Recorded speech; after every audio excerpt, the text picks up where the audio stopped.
रेगिस्तान में फंसी हुई महिला ने अचानक देखा कि एक वाणिज्यिक विमान किसी वीरान घाटी में स्थिरता से खड़ा है। उसने सोचा कि उसने आखिरकार घर लौटने का रास्ता ढूंढ लिया, लेकिन जब महिला धीरे धीरे विमान के करीब पहुंची तो उसे कुछ गड़बड़ लगा।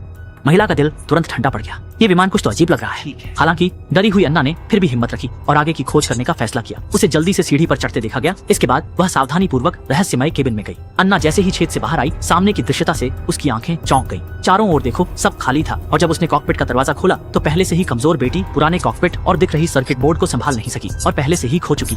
इसलिए वह आगे बढ़कर केबिन में आया। हालांकि उम्मीद जितनी बड़ी थी, निराशा भी उतनी ही बड़ी थी। एक चक्कर मारकर देखा तो ऐसा लगता है कि एकमात्र उपयोगी चीज केवल खाली पानी का जग था। और जब अन्ना निराश हो रही थी, उसने बस हल्के से बाहर की ओर से हिलाया, उपाय सोचा। उसके बाद वह पहले हैंगर में गया, पूरे जोर से टायर को धक्का देने लगा और उसे बाहर फेंक दिया। जैसे ही आग धीरे धीरे जलने लगी, गहरा काला धुआं आसमान की ओर उड़ने लगा, बिखर गया। सोचा था कि अन्ना एक बार फिर बचाव का इंतजार करेगी, लेकिन आश्चर्यजनक रूप से वह सीधे नदी के किनारे चली गई और प्लास्टिक के कप से खाली बाल्टी में लगातार पानी डालने लगी, जबकि उसकी नजरें बार बार दूर की ओर जा रही थी, जैसे कोई कीमती चीज उसका इंतजार कर रही हो। और भी अजीब बात यह थी कि महिला प्यास से मर रही थी, फिर भी पानी की बाल्टी उठाने की कठिनाई झेल रही थी, पर एक घूंट भी नहीं पी रही थी। जब अन्ना बड़ी मुश्किल से अपनी मंजिल पर पहुंची तो उसने एक अकल्पनीय दृश्य देखा।